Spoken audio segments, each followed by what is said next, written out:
ओम नमः शिवाय। श्री शिव महापुराण वायवी संहिता पूर्व खंड पहला अध्याय। ऋषियों द्वारा सम्मानित सूत जी के द्वारा कथा का आरंभ, विद्या स्थानों एवं पुराणों का परिचय तथा वायु संहिता का प्रारंभ।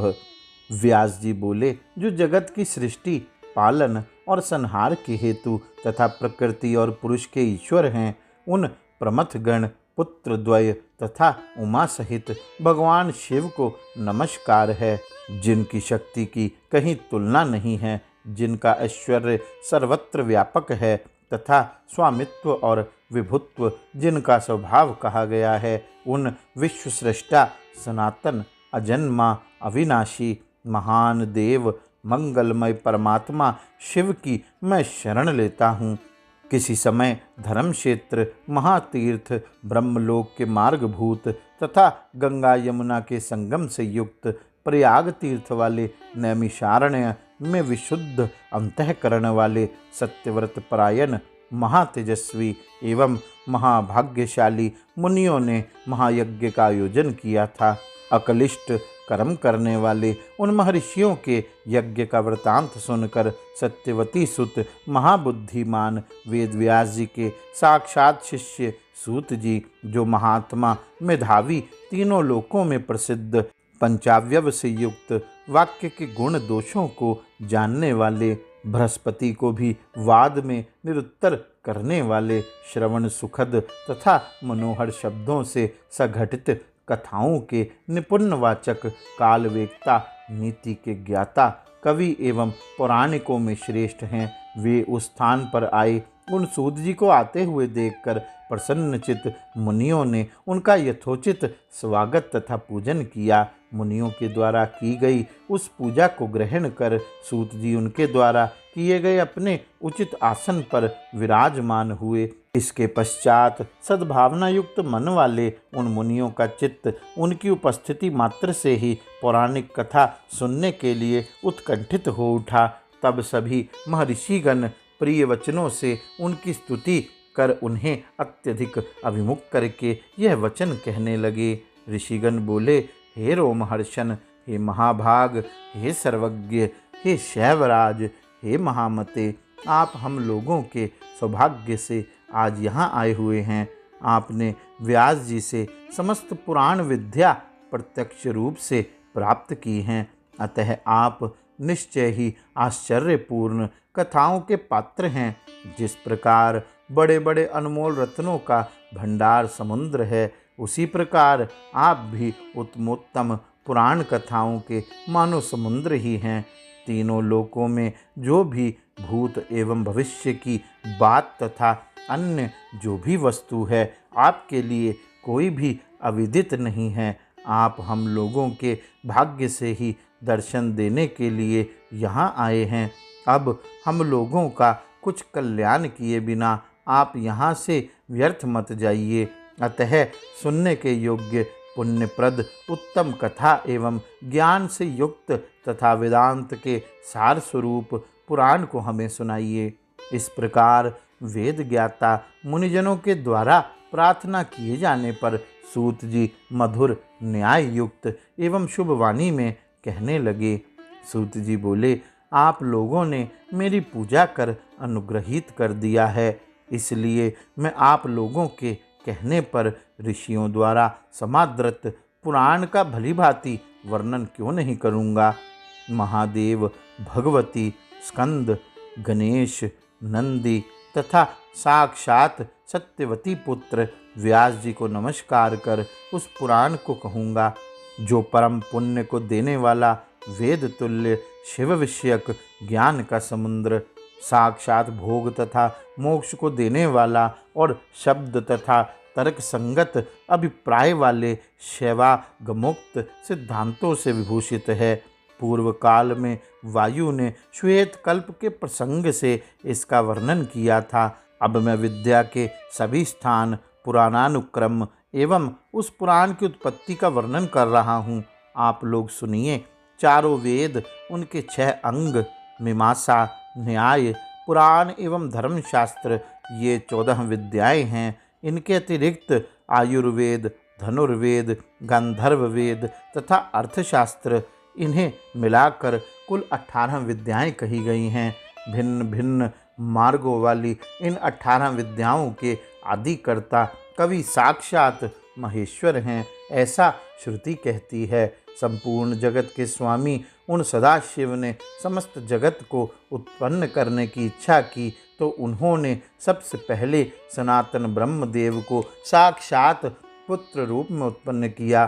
सदाशिव ने विश्व के कारणभूत अपने प्रथम पुत्र ब्रह्मा को विश्व सृष्टि के लिए इन विद्याओं को प्रदान किया। तत्पश्चात उन्होंने ब्रह्मा जी की भी रक्षा करने वाले अपने मध्यम पुत्र श्री हरि भगवान विष्णु को जगत के पालन के लिए रक्षा शक्ति प्रदान की। शिव जी से विद्याओं को प्राप्त किए हुए ब्रह्मा जी ने प्रजा सृष्टि का विस्तार करते हुए सभी शास्त्रों के पहले पुराण का स्मरण किया। इसके पश्चात उनके मुख से वेद उत्पन्न हुए, तदंतर उनके मुख से सभी शास्त्र उत्पन्न हुए। जब पृथ्वी पर प्रजाएं इन विस्तृत विद्याओं को धारण करने में असमर्थ हो जाती हैं, उस समय उन विद्याओं को संक्षिप्त करने के लिए विश्वेश्वर की आज्ञा से प्रत्येक द्वापर के अंत में विश्वात्मा विश्वंभर प्रभु विष्णु व्यास रूप से इस पृथ्वी पर अवतार लेकर विचरण करते हैं। हे द्विज, इस प्रकार प्रत्येक द्वापर के अंत में वे वेदों का विभाग करते हैं और इसके बाद अन्य पुराणों की भी रचना करते हैं। वे इस द्वापर में कृष्ण द्वैपायन नाम से सत्यवती से वैसे ही उत्पन्न हुए हैं जिस प्रकार अरणि से अग्नि उत्पन्न होती है। उन महर्षि ने बाद में वेदों को संक्षिप्त कर उन्हें 4 भागों में विभक्त किया। इसके बाद उन मुनि ने वेदों का संक्षेपण करने के अनंतर पुराण वांग्मय को 18 भागों में विभक्त किया। वेदों का विभाग करने के कारण उन्हें लोक में वेद व्यास कहा गया। पुराण आज भी देवलोक में 100 करोड़ श्लोक संख्या वाले हैं। उन्हें वेद व्यास ने संक्षिप्त कर 4 लाख श्लोकों का बना दिया। जो ब्राह्मण 6 अंगों एवं उपनिषदों के सहित सभी वेदों को जानता है परंतु पुराण को नहीं जानता, वह विद्वान नहीं है। इतिहास तथा पुराणों के द्वारा वेदों का विस्तार करना चाहिए। अल्पज्ञ से वेद डरता है कि यह मुझ पर प्रहार कर बैठेगा। सृष्टि का प्रलय, वंश, मनवंतर तथा वंशानुचरित ये पुराणों के 5 लक्षण हैं। तत्वदर्शी मुनियों ने स्थूल सूक्ष्म के भेद से पुराणों की संख्या 18 कही है। ब्रह्म पुराण, पद्म पुराण, विष्णु पुराण, शिव पुराण, भागवत पुराण, भविष्य पुराण, नारदी पुराण, मार्कंडेय पुराण, अग्नि पुराण, ब्रह्मवैवर्त पुराण, लिंग पुराण, वराह पुराण, स्कंद पुराण, वामन पुराण, कूर्म पुराण, मत्स्य पुराण, गरुड़ पुराण एवं ब्रह्मांड पुराण ये पुराणों का पुण्यप्रद अनुक्रम है। उनमें भगवान शंकर से संबंधित जो चौथा शिव पुराण है वह सभी प्रकार के मनोरथों को पूर्ण करने वाला है। यह ग्रंथ 1 लाख श्लोकों तथा 12 संहिताओं वाला है। इसका निर्माण स्वयं शिवजी ने किया है। इसमें साक्षात धर्म प्रतिष्ठित है। उसके द्वारा बताए गए धर्म से तीनों वर्णों के पुरुष शिव भक्त हो जाते हैं। अतः मुक्ति की इच्छा करते हुए शिव का ही आश्रय ग्रहण करना चाहिए। उनका आश्रय लेने से ही देवगणों की भी मुक्ति संभव है, अन्यथा नहीं। यह शिव पुराण वेद सम्मित कहा गया है। अब मैं संक्षिप्त रूप से इसके भेदों को कह रहा हूँ, आप लोग सुनिए। विधेश्वर संहिता, रुद्र, विनायक, उमा, मात्र संहिता, 11 रुद्र संहिता, कैलाश संहिता, शतरुद्र संहिता, कोटि रुद्र, सहस्त्र कोटि रुद्र, वायवीय संहिता तथा धर्म संहिता ये 12 संहिताएं हैं। श्लोक संख्या की दृष्टि से विधेश्वर संहिता 10,000 श्लोकों वाली कही गई है। रुद्र संहिता, विनायक संहिता, उमा संहिता और मात्र संहिता, इनमें से प्रत्येक संहिता में 8,000 श्लोक हैं। 11 रुद्र संहिता में 13,000 श्लोक हैं और कैलाश संहिता में 6,000 श्लोक हैं। शतरुद्र संहिता में 3,000 श्लोक हैं। इसके बाद कोटि रुद्र संहिता 9,000 श्लोकों से युक्त है तथा इसमें समस्त तत्व ज्ञान भरा हुआ है।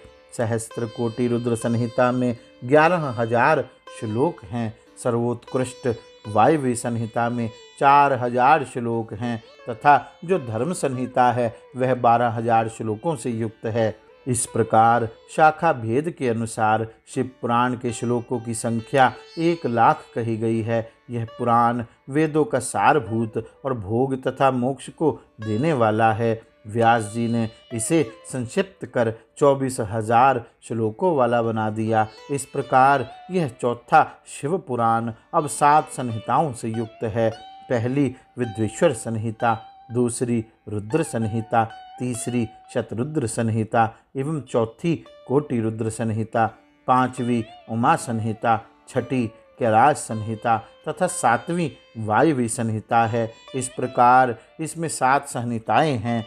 विद्वेश्वर संहिता 2,000, रुद्र संहिता 10,000 और शतरुद्र संहिता 2,180 श्लोकों से युक्त कही गई है।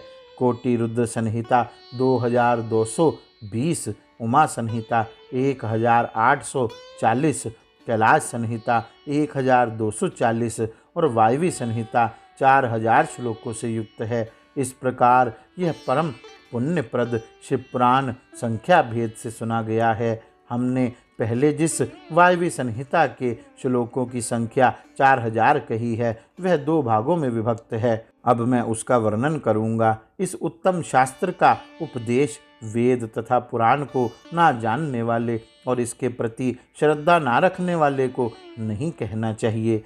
परीक्षा किए गए धर्मनिष्ठ, ईर्ष्या रहित, शिव भक्त तथा शिव धर्म के अनुसार आचरण करने वाले शिष्य को इसका उपदेश करना चाहिए। जिनकी कृपा से मुझे यह पुराण संहिता प्राप्त हुई है उन महातेजस्वी भगवान व्यास जी को मेरा नमस्कार है। गौरी शंकर भगवान की जय। ओम नमः शिवाय।